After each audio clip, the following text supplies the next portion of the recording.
And good evening, everybody. Welcome once again to Syracuse Football Postgame, presented by Krause Health. My name is Brent Axe, and man, how much more of this can you take, Syracuse football fans? Another down-to-the-wire loss for Syracuse football. 17-14, the final score this time as Syracuse falls to Clemson. A field goal by Andre Schmidt with 38 seconds to go is no good. And a decision by Syracuse head coach Dino Babers to kick that after a timeout, a 4th and 1 with Syracuse driving, once again will be questioned, I'm sure, by you and through the weekend and beyond by Syracuse football fans. So your comments certainly welcome. We will discuss this throughout. I see that Dino Babers is at the podium. Let's see what he said about at the same time, based off of what happens with the scores. But I like this group. I'm not going to trade them in. I'll keep them, and we'll put them in the oven. When we get through baking, you're going to have something that's really, really exciting.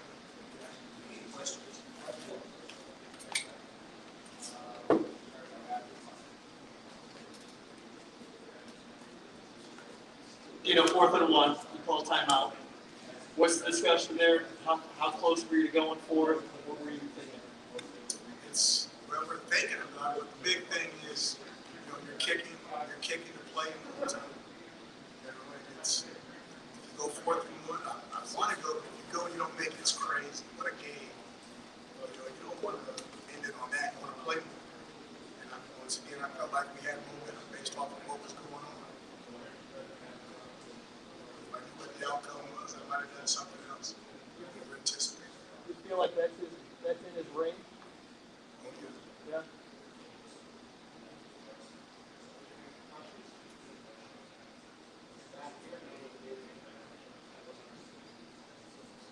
Coach, before the season started, you talked about how this was the game you wanted every single fan to be out at. To see this turn out tonight in the dome, I know you didn't get the result you wanted, but what did it mean to you to see all of those seats filled tonight? You know, it was exciting. It's to know the student body, the community, and the city, the town, and everybody is behind you like that. I wish they really knew how much they mean.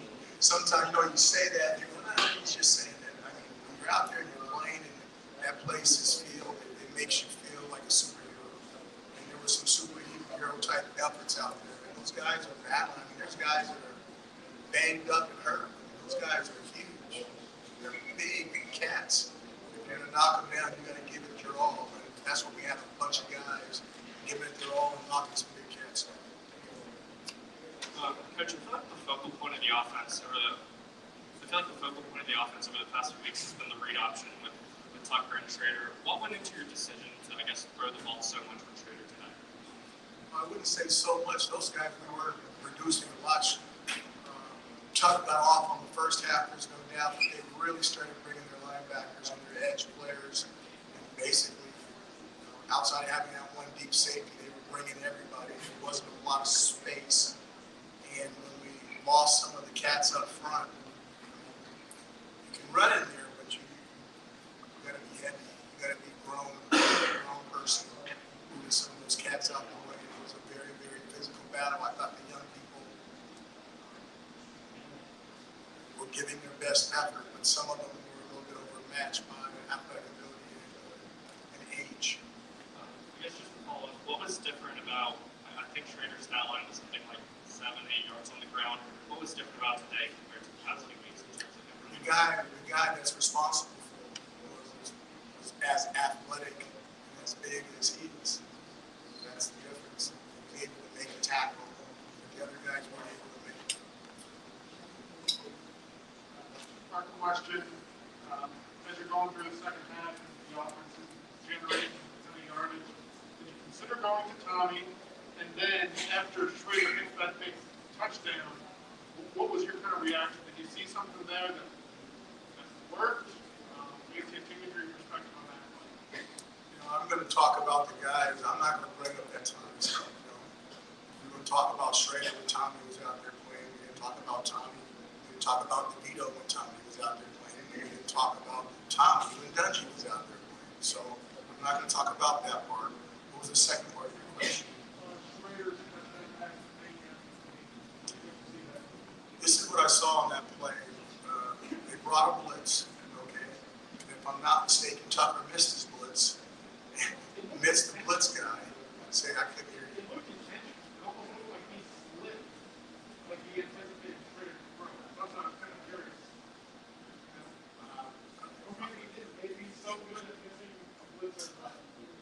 You're talking about Tucker? Yeah. Okay. I didn't see the first part. I only saw the back parts. I haven't watched the tape yet. I know that he was targeting on a guy that was in the backfield, so he was supposed to block him, and he released. And Schrader avoided him. And then there was a second guy coming right down the barrel, and he just sat there, and I'm like, he's about to get blown up. And he sat there to the very last minute and let the ball go, and he got blown up. And because there was Tucker's guy, he avoided that extra guy coming, freed up a throwing lane, and in the back end, and Trevor found it. And Garrett dropped dive on him. I do believe Trevor made two people miss. He made a spin move or something. Punt returner in the middle of the secondary after a catch is really good for the home team. Made a heck of a play. I'm excited to see Trevor make that.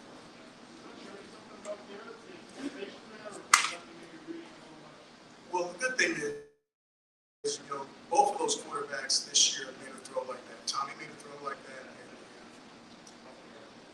I want to say, was that the Albany game? Yeah, he made a throw like that where he got hit from the left side like that. And now Garrett's made one. And it's always good to see the quarterback hold the ball to the last minute to throw a guy. Did you think at all that Clemson was going to run that big punt when they did? You saw my defense out there, right? And normally on a punt return team comes out. But on that one, our punt return team did not come out. Our defense was out there with one guy back as the safety. Our punt return went out, but the rest of our defense was out there. So the answer to your question is yes. That's why I left my defense out there. You saw the outcome of the play. Okay, so if our defense couldn't stop it, our punt return team should have been able to stop it. It's 3 straight weeks with narrow losses. How does that make you interested moving forward? Say that again. 3 straight weeks with narrow losses. How will that be addressed moving forward? I still can't hear the last thing you're saying. How will that be addressed moving forward? That's not good enough. We need to win. But the main thing is how you're losing. You're not getting blown out. This is not like last year. These kids are competitive. They're in games.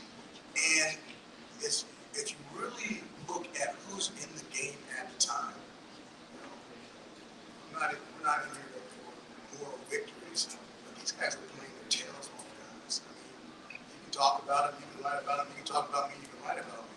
But if you look at what's actually going on and who's playing in the games, I'm really proud of them.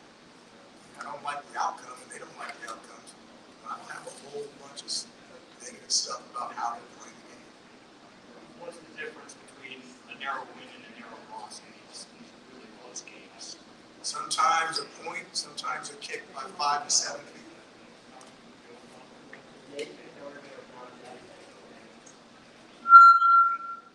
You had a better look at it.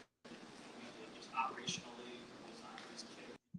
Okay, what do you say we end it there for Dino Babers' press conference? You heard it there from Dino, and look, we keep coming back to the same thing here, folks. This is the 4th game in a row. This one didn't come down to the last play per se, but it turned out to be the last play of the game where Syracuse tried to kick a field goal. There's 38 seconds to go. Syracuse has a 4th and 1. Dino Babers calls timeout. The decision out of that timeout should be pretty simple. You go for it. You are playing Clemson. You are at home. You have Sean Tucker. You have Garrett Schrader. You have time on the clock. You keep going. I think Syracuse fans are willing to at least fall on the sword of the loss in that spot, given the fact that Andre Schmidt, I know Andre Schmidt in the past has been great, and he actually became the all-time leading scorer for Syracuse in this game, but between 40 and 49 yards this year. Andre Schmidt going into that kick was 1 of 4. He's now 1 of 5. Now, on the kick itself, I do want to see a replay of it. From what I could see, you guys can fill in for me here if you saw it. Did look like the best hold. I don't think the laces were out on that one. Ace Ventura, anybody, laces out. But Andre Schmidt shouldn't have been kicking that ball. Okay. I'm sorry. Why does Dino continually do this? Somebody had a great comment here. He essentially iced his own kicker. I just don't understand this. There's 38 seconds left. You call timeout. You kick a field goal out of that timeout. So even if Andre Schmidt makes it, okay, and I know the Clemson offense wasn't exactly the best in this game, but why are you going to give Clemson the football back with just a chance to go bing, bang, boom, and maybe kick a winning field goal, right? Time management, game management has just been bad. And look, it's a glass half full, glass half empty thing. Syracuse has been in a lot of close games this year, but they've lost most of them. The Rutgers game, they lost 17-7. This was almost a repeat of that because for some reason, I know that Clemson played better defense in the second half on Sean Tucker, but Sean Tucker's not getting the football.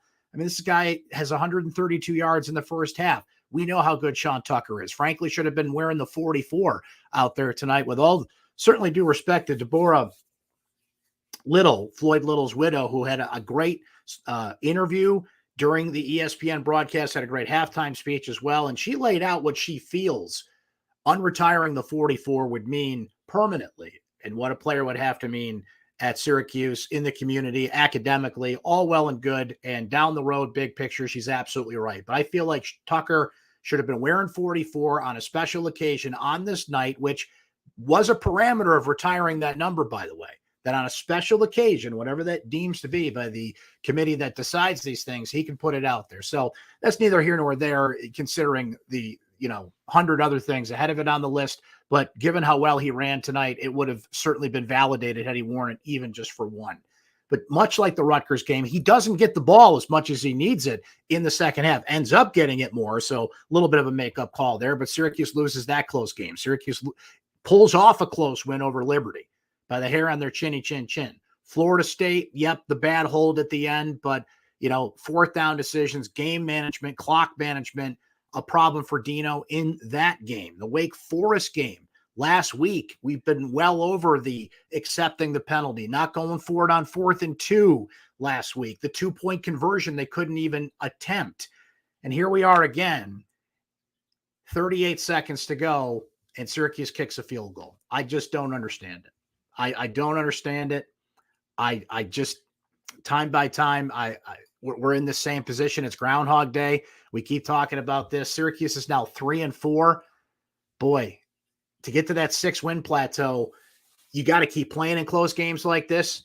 It was another wasted effort by the Syracuse defense. Now, they gave up a few too many third downs, if you ask me, the defense. But, I mean, come on, what more can you ask these guys to do? This was a Clemson offense that was struggling coming into this game. And it's a Clemson offense that's struggling coming out of this game. DJ Uiagalelei made some better throws in this game. Clemson made a few more plays in this game than maybe they have in recent games. But you know what? They were held to 17 points. They haven't scored more than 19 points against an FBS team this year, and they didn't do that in this game. There's not much more you can ask your defense to do. There's not much more you can ask your all-world running back to do.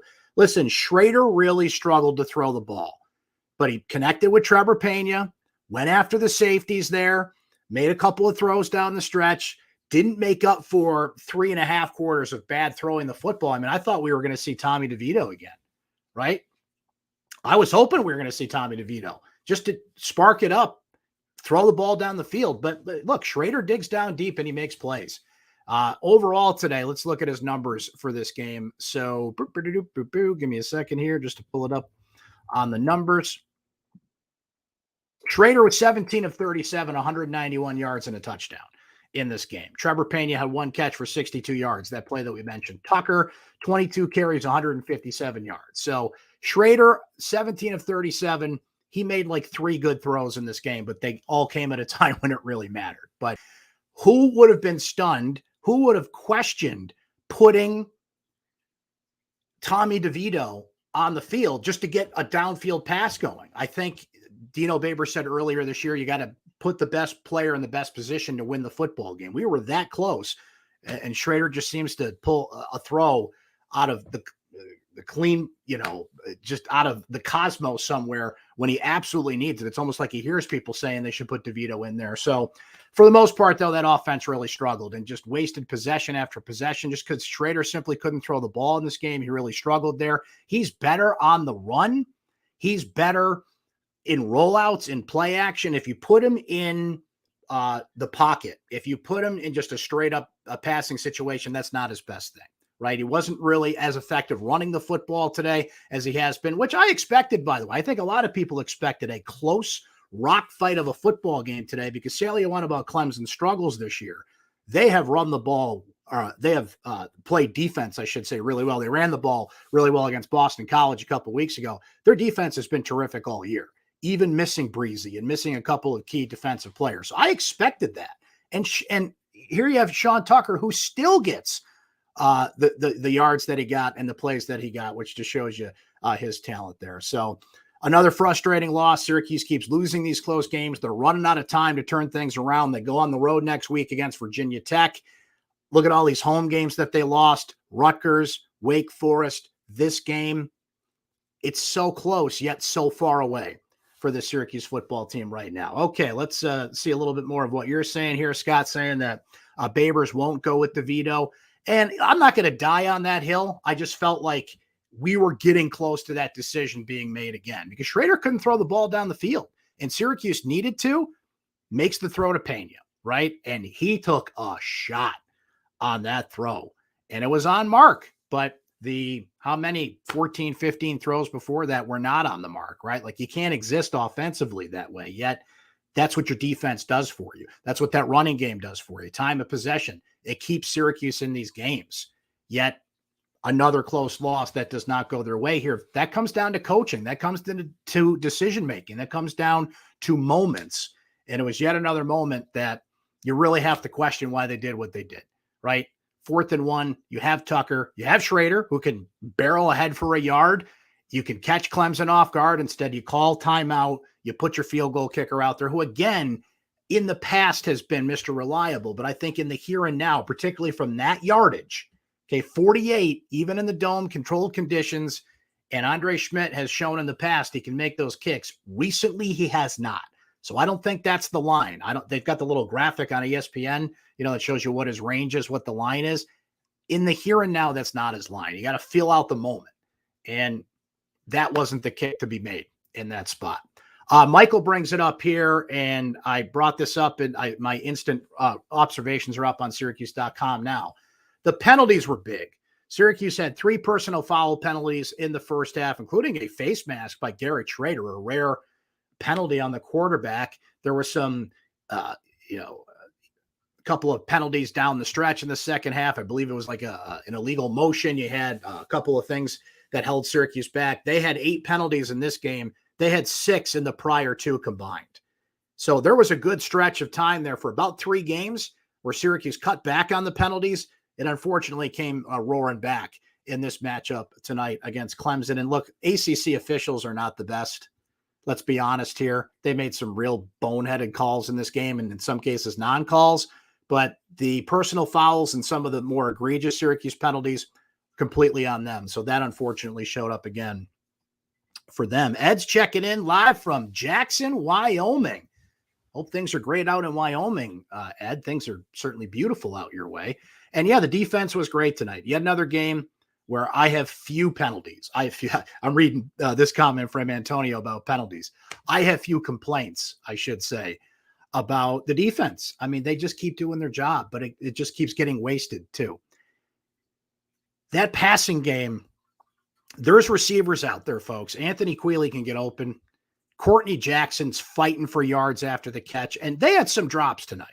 Okay, even when Schrader put the ball in a spot where you could at least loosely label it catchable. How about that? There was a few too many drops out there, but there's some targets out there. How about Damian Alford open on the sideline? Schrader rolls left. He finds him there. It seems like that kid's getting open 4 or 5 times a game, but maybe we're seeing why Taj Harris took a look at the landscape and said, you know what, as a wide receiver, I'm just not going to get the football here as much as I need to. So I need to go somewhere else where I'm going to get the football. But those guys are weapons. They can get open. They just need, the right situation to get them the ball there. And Schrader really, really struggled. Even when receivers were open, you got balls in the turf. You've got balls overthrown. You've got passes that just were not going to get there. He's not a thrower. He can make throws when absolutely necessary, the 62-yarder that we saw, but consistently here. And I think we knew that. I think what Schrader does, what his strengths are, and why he's out there. Zach brings it up here about Mikel Jones. I mean, that guy is just all-team first ACC.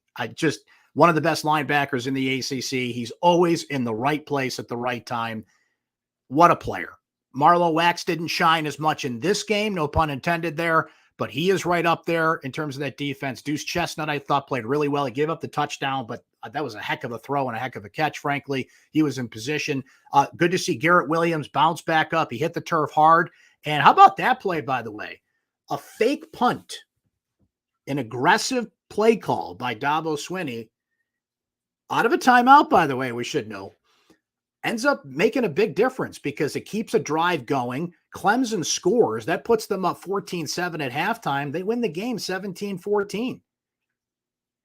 2 weeks in a row, an Andre Schmidt missed field goal cost Syracuse essentially. Last week, that was in regulation. He missed a 45-yarder.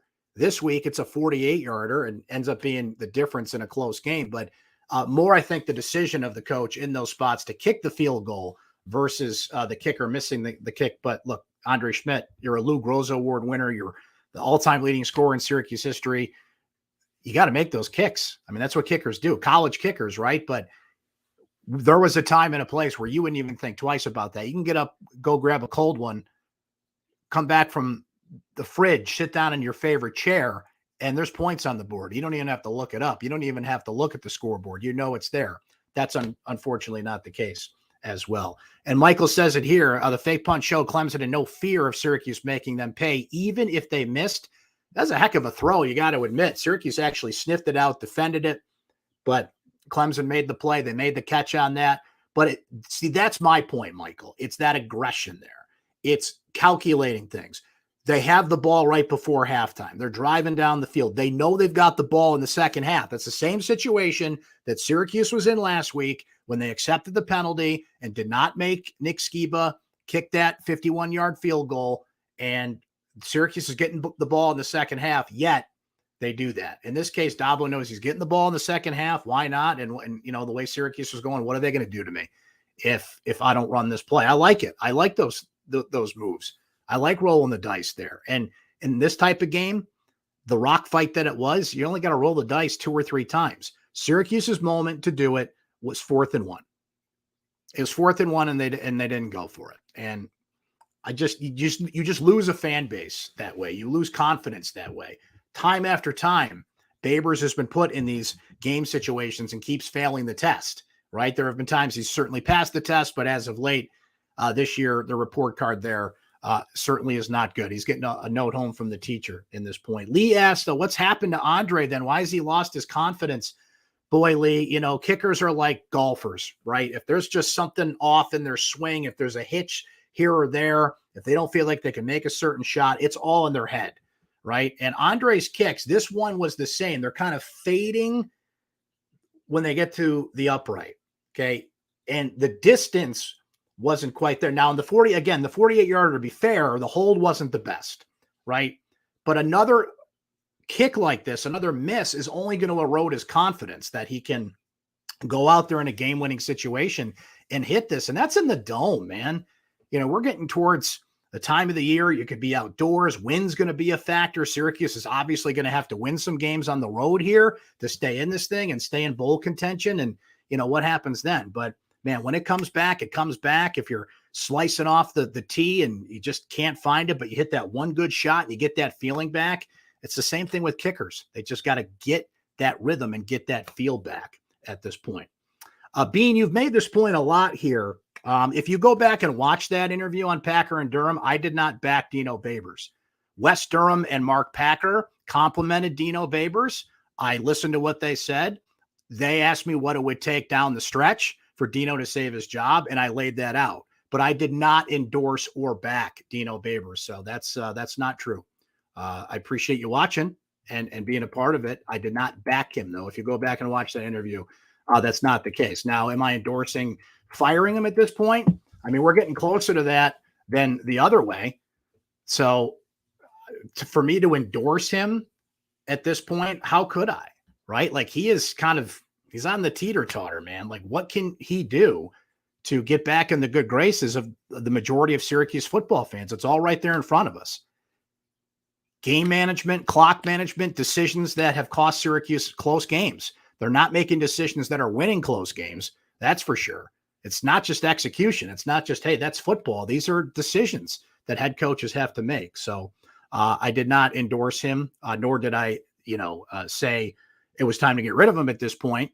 But I was asked a question. I answered the question about what it looks like going down the stretch here. It was Wes Durham that said that Dino's been doing a spectacular job. That's his opinion. I like Wes. I respect Wes. I don't agree with that. But just to clarify that for those that didn't see the interview on Packer and Durham, and I appreciate you watching again. Scott makes a good point here about the special teams coach. Boy, losing Justin Lustig was huge to Vanderbilt. It just seems like special teams a little more disorganized this year in certain spots. Christopher asks how many years left on Dino's contract. From what we know, it's not a public document. We don't know for sure. I haven't seen the contract, but from everything we understand, there are 3 years left on his contract. So 2022, 2023, 2024. So if it gets to the point where Syracuse has to make a coaching change, you're going to pay a coach 3 years not to coach your team, then go get another staff. See, that's why when people bring up the idea of making a change at some point, I don't necessarily push back on it. But the reality is that Syracuse University, from Kent Severud on down, they're going to do everything possible to avoid doing that because of the money it's going to cost them to, and I don't know what the number is, but again, you don't want to pay a coach for 3 years not to coach your team, then hire a new staff, right? And if you're John Wildhack, you got to be, man, you're killing me here. Look at all these close games you've been in. Split that up. You're at 5 wins at this point. Instead, Syracuse is 3-4 after this one to Clemson. And as we noted, they get Virginia Tech on the road next week. Now, that's a 12:30 kickoff. You go to Lane Stadium at night, and they're playing Metallica, and that crowd is just on top of you, one of the most rabid in college football. They still will be at 12:30, but it's a little bit more complicated at night at Lane Stadium. I wish it was a night game, frankly. Just that atmosphere is incredible, but maybe Syracuse needs a break on that front. And I'll tell you what didn't really show in this game, guys, and maybe you agree or disagree, let me know. Clemson's coming off a bye. Syracuse is coming off a short week. I don't think that showed. I don't think Clemson had any sort of advantage out there. They didn't look more fresh to me. That was a team that certainly, made its plays on offense, but didn't exactly come out, firing on all cylinders on the offensive side of the ball. Their defense has been good all year round, so I was expecting them to look good and make this a rock fight either way, but I didn't notice anything in that game that would make me point to short week versus bye week and giving Clemson any advantage there. I mean, it was just a kind of sputter in the mud. It felt like I said this on Twitter, it felt like the Syracuse offense was kind of behind an electric fence during the game. Like get to a certain point and the shot collar goes off and they just can't make that play beyond that. So I didn't see that factor into this game. Syracuse had some guys banged up, but most of them played. Garrett Williams went on and off the field, and a lot of guys are playing hurt right now. Don't get me wrong. This team doesn't even have a bye week for another couple of weeks. So they have just got to survive into their bye week and go into that and get healthy at key positions. But, the only offensive lineman who didn't play was Darius Tisdale. All the other guys got out there that have been banged up. Aaron Service making his 55th consecutive start, which continues the Syracuse record. And I think the offensive line has been holding its own this year. If anything, they've been good this year, even with, some of the injuries that have been piling up there. You got big Kalen Ellis coming in at 6'6", 365 pounds. Josh Aloa. There's a little depth on that offensive line. Now, I have a few complaints about them. Clemson got to Schrader a little bit more and bottled up Tucker. I mean, look at what Tucker did. You call that bottling him up, but that's how good he's been playing. I have a few complaints with the offensive line. I mean, I guess that when you compare it to what they've done the past 2 years, with all the injuries and the train wreck it's been, anything's an improvement. But if you just judge them on their performance this year, they've actually been pretty good, right? So Sean Tucker's not hitting that hole and not piling up the yards he is if that offensive line. And the great thing about Tucker is you just got to give him that much. Just give him a crease. He's going to hit it. He's going to go. He's such a pleasure to watch. I think Sean Tucker can end up being the best running back in Syracuse since Joe Morris. And that's no disrespect to Walter Reyes, who was great. DeLon Carter was great. Damian Rhodes had his moments. Curtis Brinkley is actually the guy that had 5 straight 100-yard games. That's a record that Tucker tied in this game tonight. Brinkley was great, even on some teams that weren't so good at Syracuse. I might be leaving off a name or two. Make sure you fill it in there, guys, in the comments if I'm missing any names there. But I think Tucker's well on his way to being that guy. He's an elite player. We have an elite player in Syracuse, New York, playing for that team. And hey, for all the criticisms of Babers and the staff, a lot of it valid, they found that kid. Sean Tucker was not exactly, brimming with stars and had a lot of teams chasing him down. They found a diamond in the rough there and have turned him into a star who's only getting better and better as we go. Kevin with a good point here. Seems like the crowd in the Dome is doing its job, and they are. They absolutely are. Jason brings up James Mungro, of course, who's a great running back. Shout out to James as well. Students were great. They started the wave tonight, which is not my favorite, but the students, I believe it was a record number of tickets sold. They've been amazing. The crowds that have been going to these games have been great. And, the COVID protocols and some things that may be holding back more fans from going. The fans that go, they've been awesome. I could not be happier with the crowd. Blake asks what the attendance was. I'm going to check the number in the box score here while we're yakking about it, and we'll see if that is up. Sometimes it's not posted by now. So the Wake Forest game was 38,554. What we expected was the announced crowd to be about the same. There were some empty seats there. I think there were some season ticket holders that didn't go. I certainly don't think as many Clemson fans showed up for this game as they usually do. No shows. There was some bad weather in central New York today that might have scared some people away. There were some severe thunderstorm warnings and tornado warnings in central New York here. So I'm just scanning through here. I don't see the box score that they put up that has the attendance figure in it. So I'm not sure what the actual attendance was for this game. Sorry, I couldn't answer that for you now, but it was going to be pretty similar to Wake Forest, and that was around 38,000 and change or so. Crowds have been great. And good credit to them, but man, can they keep being great with how they just keep getting let down by these close games, the decisions by Babers, and just look, this team's easy to root for. They play their butt off. Sean Tucker is a star. The defense is great and makes the plays necessary to put this team in a position to win. That's on the coaching staff to then take that and make that one call in that one spot that gets you over the hump and wins these games. Boy, I need a second wind here to do some writing throughout the night here. You can tell them need that coffee, baby. Need that second punch here to go through the rest of the night. But man, we keep coming back to the same thing. I feel like this post-game show is Groundhog Day. I'm going to hit the alarm tomorrow. I got you, babe's going to go off, and we're going to be talking about the same thing here. Syracuse has got to break that cycle. And they're 3-4, and they're running out of time here. They are 3-4 with 5 to go, and you got to get 3 more wins. How are they going to find those 3 wins down the stretch? They've been so close. They've been right there 4 games in a row. And 3 out of those 4, they couldn't get it done. And I think a lot of that points to some questionable decision-making by the coaching staff. Certainly in this one, playing for the tie, putting your kicker out there 48 yards, not the move. Not the move. All right, what do you say we end it there for tonight? Man, I always appreciate you guys coming by, especially for those of you on the East Coast, a little later on a Friday night, but wherever you're watching today, I'll always appreciate that. If you miss it live, and we're here live after every game, don't forget it goes up on our Syracuse Orange Sports page on YouTube. I embed it in my recap. Hope you guys can read that on syracuse.com. We put it out on our social media channels at SYR Football on Twitter. So certainly easy to find if you do miss it live, but always appreciate you guys coming back. And Jim, thank you. And Jason, thank you. And everybody for the nice comments there. And always appreciate your great opinions and coming by. And we'll do this again next week. So it's a 12:30 kickoff. We'll be here next week about 3:30 or so, and we'll do it all again. And we're going to be talking about the same thing. right? Is Ned Ryerson going to come by, try and sell me some insurance? We're going to be doing the same exact thing. We'll see. I hope one way or the other, we're talking about something different next week. Be nice to talk about a win, but we shall see, right? Thanks to Krause Health. Thanks to you. You guys enjoy your weekend, and we'll be here next Saturday after Syracuse takes on Virginia Tech.